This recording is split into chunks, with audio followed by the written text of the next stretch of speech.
প্রতিদিন আমি গাছপালা পশু পাখি রান্নাবান্না এগুলো নিয়েই বিজি থাকি।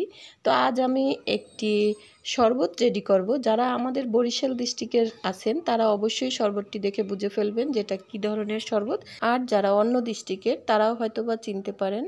আজ আমি মলিদা রেডি করব।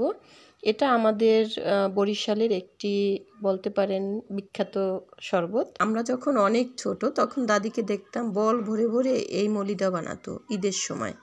তো সবাই এক বাড়ি থেকে আরেক বাড়িতে যেত আর ছোট ছোট গ্লাসে করে এই মলিদাগুলো খেতে দিত। কেউ গুড়ের, কেউ চিনির, যে যেটা পছন্দ করতো সেটা খেত। আর এখনকার কথা কি বলবো, এখনকার বাচ্চারা আসলে এগুলো চেনে না। আমরাই চিনতাম না যদি বছরে একবার দেশের বাড়িতে না যেতাম।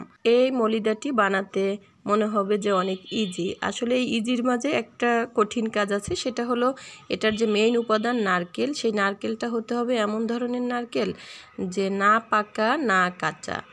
নারকেল যদি সঠিক না হয় তো এই মলিদাটা খেতে মজা হয় না। আর টাটকা ফ্রেশ একটু আদা লাগবে।